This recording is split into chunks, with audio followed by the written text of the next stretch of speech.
10년 전 안식년을 다녀온 이후 처음 2주간의 휴가를 허락받아서 교회를 비웠습니다. 휴가 첫 주에는 서울에서 여러 지인들을 만나 바쁜 일정을 보내었습니다. 나머지 한 주는 결혼 25주년 기념 방콕 패키지 여행도 다녀오고 또 대학로에서 연극도 보고 뮤지컬도 보면서 일정을 보냈습니다. 여러 사람들의 환대를 받고 사랑을 입었지만 역시 집 나가면 고생이라는 만고불변의 진리를 확인했습니다. 돈은 돈대로 쓰고 고생은 고생대로 하면서 일상이 얼마나 소중한가 하는 것들을 새삼 깨달았습니다. 이렇게 다시 여러분을 뵙고 하나님 말씀을 나눌 수 있는 일상으로 복귀하니 얼마나 감사한지요. 남은 2017년도 저와 여러분 모두에게 우리 하나님께서 풍성한 은혜와 복을 내려주시기를 기원드립니다. 그 기원과 함께 계속 베드로전서 말씀을 이어서 보도록 하죠. 베드로전서는 흩어져 고난당하는 자들을 붙들어 주기 위해 쓰여진 편지입니다. 그래서 편지 내내 고난이라는 주제가 매우 비중 있게 다루어집니다. 곳곳에 성도에게 왜 고난이 있는지, 그 고난이 성도를 어떤 자리로 이끌어가는지, 고난의 의미와 고난의 목적과 고난의 중요함을 설명하는 말씀들로 가득 차 있죠.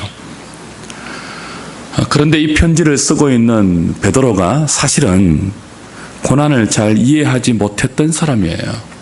여러분 기억나실 것입니다. 마태복음 16장 16절에 베드로가 예수님을 향하여 이런 멋들어진 신앙 고백을 했죠. 주는 그리스도십니다. 살아계신 하나님의 아들이십니다. 이 신앙 고백을 하고 예수님께 칭찬받았지 않습니까? 바요나 시몬아 내가 복이 있다. 이를 내게 알게 하니는 혈육이 아니고 하늘에 계신 내 아버지다. 칭찬을 받았던 사람이에요. 그런데 그 뒤에 예수님께서 인자가 예루살렘에 올라가서 장로들과 대제사장들과 서기관들에게 고난을 당하고 십자가에 죽어야 한다. 그리고 사흘 만에 부활할 것이라는 십자가의 고난과 부활의 도를 말했을 때 베드로가 예수님을 붙들고 이렇게 항변했죠. 내 주여, 어떻게 그런 일이 있을 수 있습니까? 결코 그런 일이 일어나서는 안 됩니다. 그렇게 항변하다가 주님께 책망을 받았죠. 사탄아, 내 뒤로 올라가라. 네가 하나님의 일을 생각지 않고 사람의 일을 생각하는구나. 그 칭찬도 받았고 책망도 받았던 사람이 베드로입니다. 그는 성령의 은혜로 주는 그리스도입니다. 살아계신 하나님의 아들입니다. 멋진 신앙 고백을 했지만 그 이후에 하나님의 일이 아니고 사람의 일을 생각하다가 예수님을 넘어지게 할 수 있는 사탄의 말을 하고 사탄의 통로가 되는 그런 연약한 존재였습니다. 그는 고난을 이해하지 못했습니다. 메시아가 왜 죽어야 하는가? 십자가에 죽는 사람이 어떻게 우리의 메시아가 될 수 있는지 도무지 이해하지 못했습니다. 절대로 그런 일이 일어나서는 안 된다고 말렸던 사람이죠. 저와 여러분들이 하나님의 은혜로 신앙 고백을 하고 교회 안에 들어오고 하나님의 자녀가 되었음에도 불구하고 그때 하나님의 일을 여러분이 생각하지 않으시고 사람의 일을 생각하시면 고난을 이해할 수 없습니다. 십자가의 도를 깨달을 수 없습니다. 그랬던 베드로가 예수님을 3번 부인하는 끔찍한 실패를 통하여 자신의 비참한 실체를 깨닫게 되죠. 그리고 그리스도의 십자가는 바로 그와 같은 자신을 위한 십자가라는 깨달음을 갖게 됩니다. 부활하신 그리스도가 갈릴리 바닷가에 찾아오시죠. 숯불을 피워놓고 베드로에게 물으시죠. 네가 나를 사랑하느냐? 몇 번 물으십니까? 3번 물으십니다. 3번 부인한 베드로에게 3번 물어서요. 그리고 내 양을 먹이라, 내 양을 치라, 내 양을 먹이라 하고 실패한 베드로를 다시 세워주시는 그 은혜를 입습니다. 십자가가 그런 것이구나. 이 비참한 나를 용서하시고 이 비참한 나를 다시 세우시기 위하여 그리스도가 십자가와 부활의 은총으로 나에게 오셨구나 하는 것들을 깨닫고 고난 중에 있는 성도들에게 고난의 의미를 설명해주고 고난의 목적을 말하면서 그들을 붙들어주고 그들을 위로하고 있는 고난의 사도, 고난의 목회자가 되어 있는 베드로를 보십시오. 놀랍지 않습니까? 고난을 도무지 이해하지 못했던 베드로가 어떻게 고난의 사도가 되었습니까? 어떻게 고난의 신학자가 되었습니까? 베드로 전서 편지 서두부터 그는 고난을 언급합니다. 조금 뒤로 넘어가 보셔서 베드로 전서 1장을 한번 보십시오. 1장 5절부터 9절까지 보겠습니다. 같이 읽겠습니다. 너희는 말세에 나타내기로 예비하신 구원을 얻기 위하여 믿음으로 말미암아 하나님의 능력으로 보호하심을 받았느니라. 그러므로 너희가 이제 여러 가지 시험으로 말미암아 잠깐 근심하게 되지 않을 수 없으나 오히려 크게 기뻐하는도다. 너희 믿음의 확실함은 불로 연단하여도 없어질 것보다 더 귀하여 예수 그리스도께서 나타나실 때에 칭찬과 영광과 존귀를 얻게 할 것이니라. 예수를 너희가 보지 못하였으나 사랑하는도다. 이제도 보지 못하나 믿고 말할 수 없는 영광스러운 즐거움으로 기뻐하니 믿음의 결국 곧 영혼의 구원을 받음이라. 기가 막히지 않습니까? 고난 중에 있는 성도들에게 고난의 사도가 된 베드로가 뭐라고 말하고 있죠? 너희가 지금 여러 가지 시험을 당하는데 여러 가지 고난을 겪고 있는데 이 고난이 너희의 구원을 보호하고 있는 하나님의 보호하심의 결과라고 이야기하고 있습니다. 고난이 실패가 아니고 고난이 죄의 결과가 아니고 고난이 너희의 구원을 보호하는 하나님의 또 다른 손길이라고 말하는 이런 교훈은 아무나 할 수 있는 교훈이 아니에요. 실패를 통하여 고난을 경험하고 자신의 실체를 똑똑히 깨닫고 그런 자신을 십자가를 통하여서 붙들어 주시고 세워주시는 그리스도의 은혜를 체험한 자만이 생생하게 증언할 수 있는 살아있는 진리이죠. 고난이 하나님의 보호하심의 결과다. 사랑하는 여러분, 성도에게 허락되는 고난의 결국이 무엇입니까? 믿음의 연단을 통하여 보지 못하는 주님을 사랑하는 자리로 가는 것입니다. 보지 못하는 주님을 믿는 자리로 가는 거예요. 보지 못하는 주님을 믿고 사랑하는데 그냥 사랑하는 것이 아니고 그냥 믿는 것이 아니고 말할 수 없는 영광스러운 즐거움으로 기뻐하면서 믿고 기뻐하면서 사랑하는 그 자리로 고난이 저와 여러분들을 이끌어가요. 그게 고난이 주는 유익이고 하나님께서 성도들에게 교회 가운데 고난을 허락하시는 목적이죠. 8절 9절에 너무 중요한 말씀이 있는데요. 다시 한번 보십시오. 꼭 기억하셔야 돼요. 1장 8절 9절.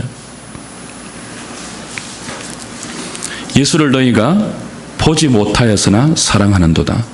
이제도 보지 못하나 믿고 말할 수 없는 영광스러운 즐거움으로 기뻐하니 믿음의 결국 곧 영혼의 구원을 받음이라. 여러분, 믿음의 결국이 무엇입니까? 영혼의 구원을 받는 자리예요. 여러분이 받는 영혼의 구원이 어떤 구원인지 아십니까? 보지 못하는 주님을 믿고 사랑하는 자리예요. 보지 못하는 주님을 믿음으로 구원을 받습니다.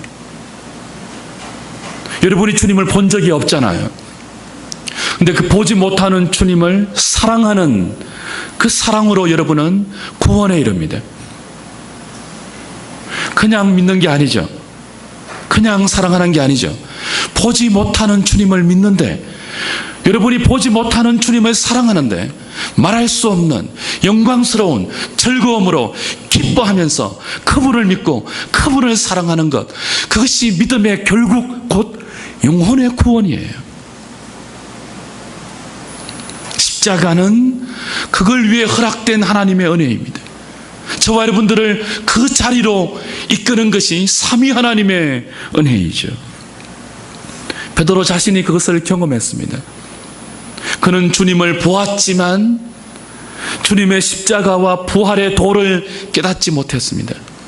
그런 그가 수많은 고난과 실패를 경험하면서 보지 못하는 주님을 믿고 사랑하는 자리로 이끌림 받아 고난의 신학자가 되고 고난의 사도가 되어서 믿음 때문에 뿔뿔이 흩어져 고난당하는 성도들에게 편지를 써서 고난을 설명하면서 붙들어 주고 있는 것입니다.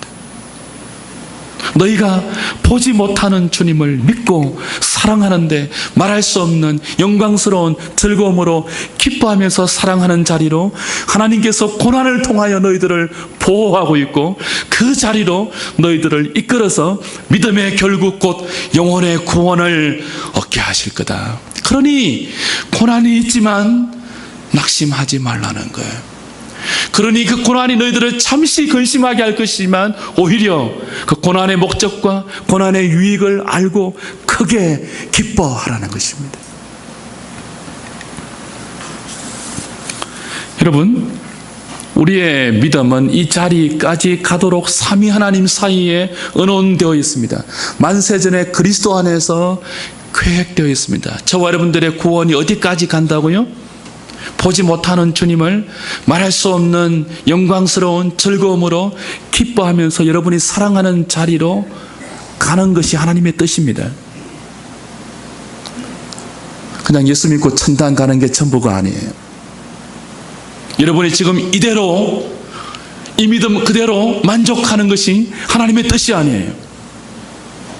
우리는 훨씬 더 영광스러운 자리로 계획되어 있습니다. 그리고 그 자리로 지금 이끌림 받고 있으며 부름 받아서 믿음이라는 내용으로 교회로 모여 이 영광스러운 순례와 여행을 하고 있는 것이죠.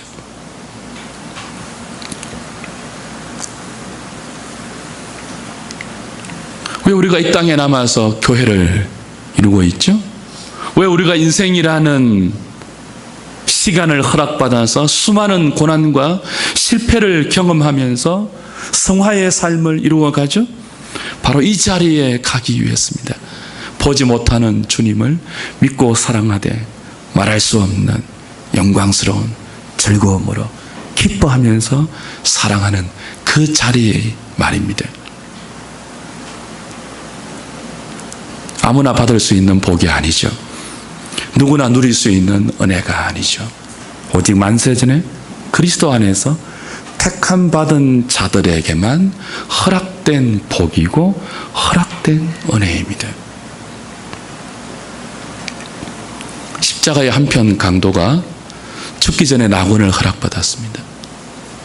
그런데 그에게도 남은 생애가 허락되었다면 반드시 이 길을 갔을 것입니다. 예외가 없습니다. 그 특별한 한편 강도 외에 모든 그리스도인은 우리의 남은 생애를 통하여 바로 이 길로 부름받고 있다는 사실을 기억하셔야 됩니다. 그런데 문제가 무엇입니까? 저와 여러분들이 이 은혜를 별로 귀하게 여기지 않는다는 거예요. 믿음의 결국 곧 영혼의 구원을 받는 이 자리, 이걸 베드로는 섞지 않고 더럽지 않고 쇠하지 않고 하늘에 간직된 우리의 기업이라고 설명했습니다. 그 기업을 우리는 별로 소중하게 여기지 않죠. 우리는 하나님이 주신 이 영광스러운 구원을 사모하지 않습니다. 이 구원을 허락하신 하나님을 사랑하지 않습니다. 우리는 틈만 나면 하나님이 아니고 다른 것을 사랑합니다.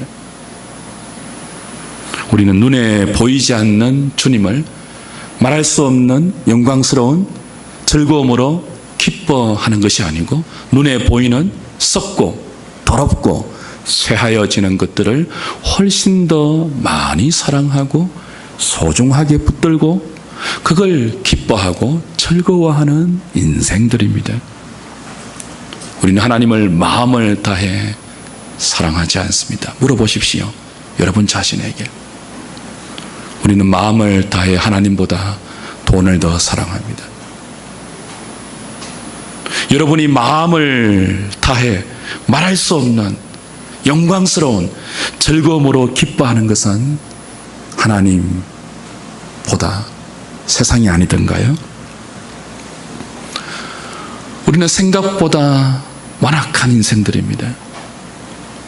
그 수없는 복을 오늘까지 받아 누리면서도 하나님을 향하여 내디디는 믿음의 길, 거룩의 길은 더디지 못해 정말 천천히 그리고 늦게 내디디죠. 정욕을 향하여서는요, 우리의 욕심을 향하여서는 너무 재빨리 반응하죠. 그게 우리들입니다. 우리 생각보다 미련합니다. 우리 생각보다 연약하고요, 생각보다 교만하고 생각보다 믿음이 없습니다. 하나님께서 저와 여러분들 이런 연약함을 아시죠. 미련함을 아시죠. 우매함을 아시죠. 패역함을 아시죠. 그래서 그분의 전능하신 능력으로 우리의 구원을 보호하십니다. 미련한 그대로 우리 인생이 계속 달려가지 않도록, 어리석은 그대로 계속 진행되지 않도록 보호하시면서 간섭하시죠. 이 하나님의 보호하심이 없으면 저와 여러분들은 금방 이 땅에서 더 잘 먹고 더 잘 살고 더 건강해지고 더 유명해지고 더 편안해지는 것을 꿈꾸고 거기에 여러분의 모든 열정과 에너지와 힘과 능력을 쏟아붓습니다. 그것이 우리들입니다. 여러분 자신을 너무 과대평가하지 마시기 바랍니다. 우리는 지독하게 죄를 좋아하고요, 지독하게 정욕을 따르는 사람들입니다. 이런 우리가 언제 죄를 그칠까요? 이런 우리가 언제 정욕을 멈출까요? 이런 우리가 언제 하나님을 사랑하는 자리로 우리 인생의 발걸음을 돌릴까요? 고난당할 때입니다. 언제라고요? 고난당할 때입니다. 오늘 본문 4장 1절을 보십시오. 그리스도께서 이미 육체의 고난을 받으셨으니 너희도 같은 마음으로 갑옷을 삼으라. 이는 육체의 고난을 받은 자는 뭐를 그친다고요? 죄를 거쳤음이니. 육체의 고난을 받은 자가 죄를 거친다고 합니다. 여기 해석에 난점이 있는데요, 육체의 고난을 받은 자가 그리스도인가 아니면 모든 그리스도인인가 하는 해석의 충돌이 있습니다. 난해 구절입니다. 그리스도가 죄를 거쳤다고 하면 그리스도가 죄를 지은 적이 있다고 하는 신학적 문제가 발생합니다. 그리스도인이 고난으로 말미암아 죄를 거친다고 해석하면 여기 죄를 거친다는 단어가 단수이거든요. 또 다른 해석의 문제가 발생해요. 그런데 문맥상을 보면 성경 전체의 흐름에 더 적합한 해석은 이 단수를 대표 단수로 보는 거예요. 모든 그리스도인으로 보는 거죠. 그래서 예수 그리스도가 이미 육체의 고난을 통하여 승리를 거두신 것처럼 우리가 육체의 고난을 볼 때 죄를 거치고 죄를 중단하고 하나님이 계획하고 계시는 승리의 삶을 향하여 발걸음을 내디딜 수 있는 것, 그렇게 보는 것이 적합한 해석입니다. 그러니 고난이 모든 인생의 불행과 비참의 씨앗인 죄를 거치게 하니까 힘들고 어려워도 고난이 은혜이죠. 고난이 복이죠.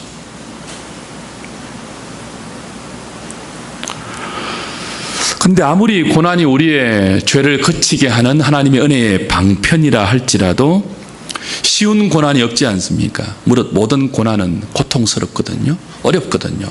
아프거든요. 힘들거든요. 그래서 고난이 오면 우리는 흔들립니다. 특별히 우리가 지금까지 계속 살펴보았던 선을 행하다가 고난받으면, 어려운 고난이 우리의 삶에 허락되면 더 흔들릴 수 있습니다. 그 고난이 잠깐으로 끝나는 것이 아니고 우리의 생애의 장기간 동안 이어질 때 흔들리게 되는 거죠. 무엇이 필요합니까? 고난이 와서 흔들릴 때 마음의 무장이 필요합니다. 고난의 결과를 생각하면서 그 고난이 우리에게 주는 유익을 떠올리면서 마음의 갑옷을 삼아야 돼요. 우리말 번역에는 빠져 있지만 원문에는 4장 1절 앞에 그러므로라는 접속사가 들어 있습니다. 그러므로는 앞에 단락을 받는, 그리고 뒤에 단락을 이어주는 접속사 아닙니까? 앞에 단락이 뭐죠? 3장 18절부터 22절까지를 기억하실지 모르겠습니다. 고난당하신 그리스도가 그 고난을 끝이 아니고 그 십자가의 고난을 통하여 부활을 하셨고 성천하셔서 모든 정사와 권세와 천사들과 능력들을 통치하고 있다는 그리스도의 영광스러운 승리를 베드로가 설명했죠. 그 승리가 얼마나 영광스러운 것인가 하면 옥에 있는 영들에게도 전파된 너무나 놀라운 승리였습니다. 그리고 그러므로 그리스도께서 이미 육체의 고난을 받으셨으니 너희도 같은 마음으로 갑옷을 삼으라. 그렇게 연결됩니다. 어려운 고난을 당할 때, 선을 행하다가 예기치 않는 고난이 우리의 삶에 일어날 때 흔들릴 수 있지만, 그때 고난 당하심으로 승리하시고 그 승리를 우리에게 보장해 주신, 그 승리를 우리에게 확보해 놓으신 그리스도의 고난을 생각하면서 마음의 갑옷을 입으라는 거예요. 갑옷은 무장입니다. 무장. 마음으로 무장하라는 거예요. 고난으로 우리 마음이 흔들릴 때 그리스도의 고난이 어떤 승리를 가지고 왔는지, 그리스도의 고난이 어떤 영광스러운 승리로 가는 과정이었는지를 기억하면서 흔들리는 마음의 갑옷을 입혀서 무장하라는 것입니다.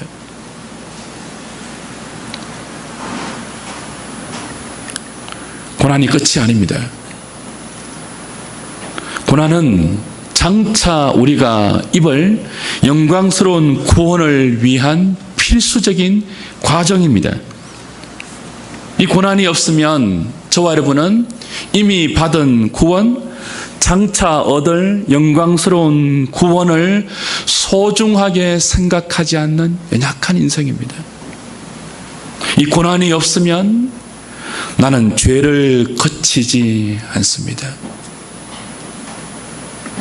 하나님께서 저와 여러분에게 이 놀라운 승리와 구원의 영광을 믿음의 결국으로, 영혼의 구원으로 안기기 위해서 고난을 허락하고 계시기 때문에 이 고난을 통해서 나의 죄가 거쳐지고 하나님의 뜻을 향하여 나아가는 그런 기회가 되어야 한다고 마음의 무장을 하라는 것입니다. 2절을 보십시오.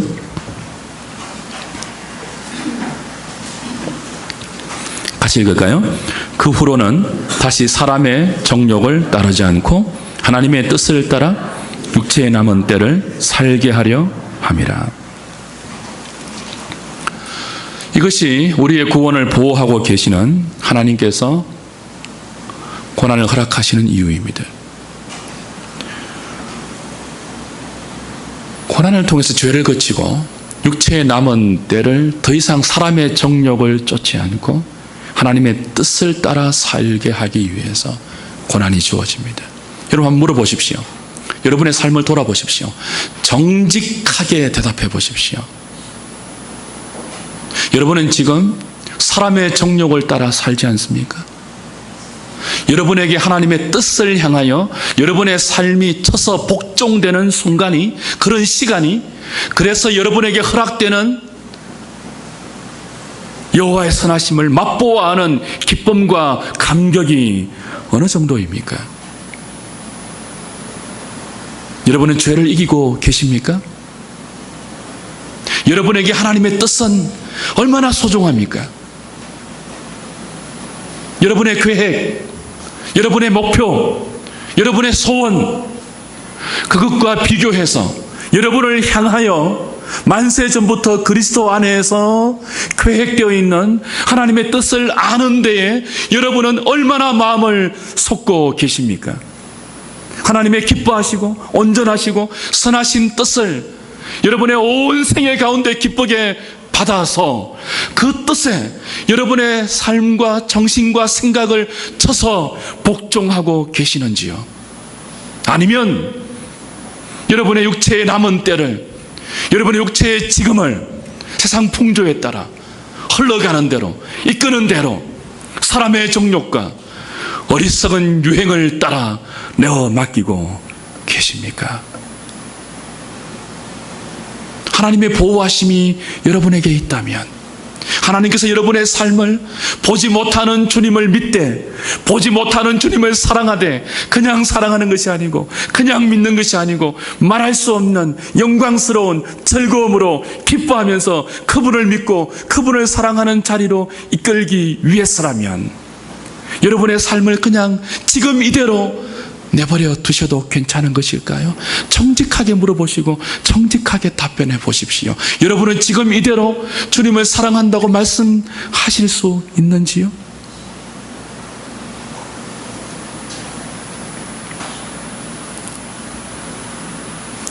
삼 절에 사람의 정욕을 구체적으로 설명하고 있죠. 너희가 음란과 정욕과 술취함과 방탕과 향락과 무법한 우상 숭배를 하여 이방인의 뜻을 따라 행한 것은 지나간 때로 족하도다. 이렇게 사는 것이 사람의 정욕을 따라 사는 것입니다. 이런 삶은 하나님의 뜻을 거스르는 것이죠. 하나님이 원치 않는 것입니다. 지나간 것으로 족합니다. 어제로 충분합니다. 오늘 다시 반복해야 할 삶의 패턴이 아니죠. 다시는 저와 여러분의 삶에 일어나서는 안 되고, 여러분이 허락해서는 안 될 열매들이 음란과 정욕과 술취함과 방탕과 향락과 무법한 우상 숭배를 따라가는 것입니다. 그건 지난 날로 족해요. 이제는 보지 못하는 주님을 믿고 사랑하는 자리로 육체의 남은 때를 진전시켜 나가셔야 됩니다. 여러분이 예수 믿는다면 그러셔야 됩니다. 여러분이 하나님의 보호하심 가운데 있다면 믿음으로 그런 삶을 사셔야 합니다. 우리가 연약해서 그런 삶을 살지 못할 때, 그런 삶을 살도록 우리의 등을 떠미는 하나님의 보호가 뭐라고요? 고난입니다. 그래서 고난 당하는 자가 죄를 거치는 것입니다. 성도라면 고난 당할 때 어떻게 합니까? 우리를 돌아보죠.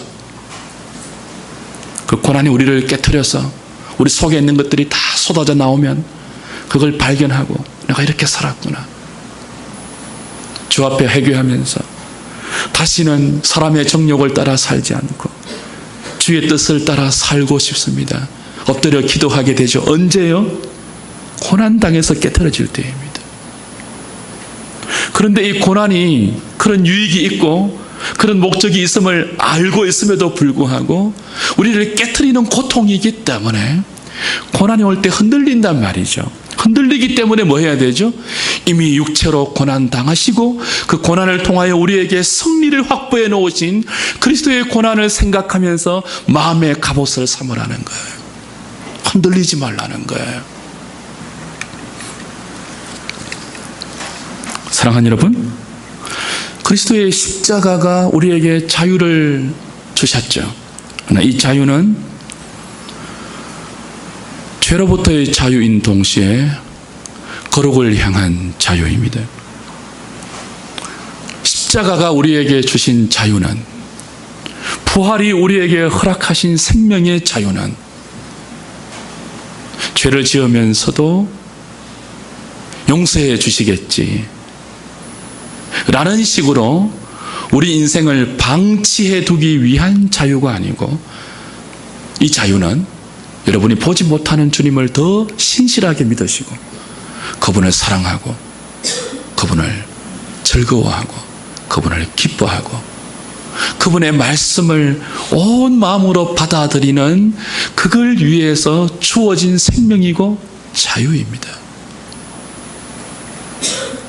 그런데 이 자유를 그렇게 사용하지 못할 때가 많지 않습니까? 우리가 이 자유를 하나님의 용서라는 방패막이로 삼아서 이 자유를 정욕과 더러움과 부끄러움과 누추함을 펼쳐내는 통로로 사용하는 사람들이 너무 많죠. 교회 다니는데 그래요. 그래서는 안 됩니다. 더 이상 그렇게 살지 않도록 하나님이 허락하시는 것이 고난이라는 보호의 손길입니다. 그 고난을 받을 때 죄를 거치십시오. 고난이 허락될 때 그 고난의 터널을 통과하시면서 죄를 거쳐야 합니다. 죄를 중단해야 합니다. 생각을 바꾸셔야 됩니다. 사랑하는 여러분, 그러나 본문의 말씀은 죄를 거치기 위해서 고난을 자초하라는 말씀이 아니죠.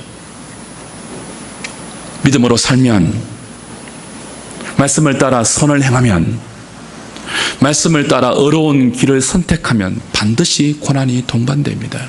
그게 성경 말씀의 진리예요.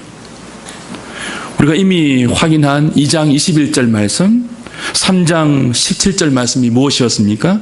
그리스도인은 선을 행함으로 고난받는 삶을 위하여 부르심을 받았다 그랬습니다. 우리는 그런 삶으로 부르심을 받았어요. 선을 행하다가 고난받는 삶으로 말입니다. 3장 17절에서는 무엇이라고 했습니까? 그렇게 선을 행하다가 고난받는 것이 하나님의 뜻이다 그랬습니다. 세상의 유행을 따르지 않으면, 세상의 풍조를 답습하지 않으면, 말씀을 따라서 그 말씀이 지시하는 거룩한 삶을 옮겨 놓으면 반드시 고난이 여러분의 삶에 동반될 것입니다. 악을 선택하지 않고 을을 선택하면 고난이 따라옵니다. 본문의 말씀은 그걸 외면하지 말라는 거예요. 그걸 피하지 말라는 거예요. 고난을 자초하라는 것이 아니고 하나님이 우리를 부르신, 하나님의 뜻인 어려운 삶, 거룩한 삶, 악이 아니고 선을 선택하는 삶, 불의를 따라가지 않고 무법과 불법에 동조하지 않는 진리를 선택하는 삶을 고난 때문에 외면하지 말라는 거죠. 그렇게 저와 여러분들이 적극적으로 선을 행하면서 고난당하는 길을 선택하면 그 고난을 통하여 우리 육체의 죄를 거치는 유익을 얻게 됩니다. 그 고난을 통하여 보지 못하는 주님을 더 믿고 더 사랑하고 말할 수 없는 영광스러운 즐거움으로 기뻐하는 자리로 우리의 삶을 몰아가게 되죠. 예수 믿는 것이 다른 사람보다 잘 되고, 예수 믿는 것이 어려움이 없어지고, 예수 믿는 것이 만사 형통의 삶으로 이어진다는 그런 어리석은 신앙은 지난 것으로 족합니다. 방탕과 정욕을 따라 살면서도 그리스도의 보혈을 면죄부로 악용하는 무지와 교만은 어제까지로 충분합니다. 하나님은 저와 여러분들이 더 이상 우리의 육체에 남은 때를 그런 식으로 살아가기를 원치 않으십니다. 이제는 죄를 거치고 하나님의 뜻을 따라 살기를 원하십니다. 선을 행하다가 고난당하는 것, 거룩한 말씀 따라 순종하며 사는 삶을 두려워하지 마십시오. 오늘부터 육체의 갑옷을 삼고 다시 이 믿음의 길을 걸어갑시다. 마음을 다하고 뜻을 다하고 목숨을 다하여 그리고 성품을 다하여 하나님을 사랑하기로 결심하시고 은혜를 구하십시오. 그때 허락되는 하늘의 기쁨이 저와 여러분의 것이 될 것입니다. 하나님 나라가 먹고 마시는 나라가 아니고 성령 안에서 의와 희락과 평강이라는 것을 여러분의 온 영혼과 온 몸으로 경험하게 되실 것입니다. 그 길을 갈 때 십자가로 승리하신 그리스도가 베푸시는 부족함 없는 은혜가 여러분의 것이 될 것입니다. 그리고 여러분도 베드로처럼 고난을 이해하지 못했던 성도가 아니고 고난을 이해하면서 여러분 주변에 고난당하는 지체들을 고난의 목적과 고난의 유익과 고난의 의미를 알려주면서 세우는 고난의 성도, 고난의 신학자, 고난의 그리스도인이 되어서 하나님의 놀라운 은혜의 통로로 쓰임받게 될 것입니다. 여러분을 통하여 일어나는 사람들이 생길 것이며 여러분을 통하여 위로받는 영혼이 생길 것이며 여러분을 통하여 다시 힘을 내고 용기를 얻는 사람들이 생길 것입니다. 이 일에 쓰임받는 저와 여러분의 남은 육체의 때가 되기를 우리 주님의 이름으로 축복합니다.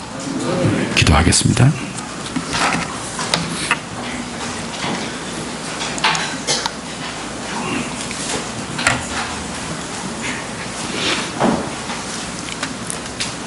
하나님, 우리가 얼마나 연약한지 새삼 돌아봅니다. 우리가 생각하는 것보다 훨씬 미련합니다. 훨씬 완악하고 훨씬 교만하고 훨씬 우둔하며 훨씬 하나님을 사랑하지 않는 것을 다시 확인받았습니다. 이런 우리들을 육체의 고난을 통하여 죄를 그치게 만들고 남은 때를 사람의 정욕을 따르지 않고 하나님의 뜻을 조차 보지 못하는 주님을 믿고 말할 수 없는 영광스러운 즐거움으로 기뻐하면서 사랑하는 자리로, 그 믿음의 결국 곧 영혼의 구원을 얻는 자리로 이끌어가고 계시는 것 확인받았습니다. 고난이 올 때 잠깐 근심할 수 있고 흔들릴 수 있고 두려울 수 있지만 육체의 고난을 이미 받으시고 그 고난을 통하여 영광스러운 승리를 확보하시고 그 승리를 우리에게 주고 계시는 그리스도의 고난의 의미를 생각하면서 마음의 무장을 삼고 크게 기뻐하면서 우리의 남은 생애를 그렇게 살 수 있도록 은혜를 더하여 주시옵소서. 예수님 이름으로 기도하옵나이다. 아멘.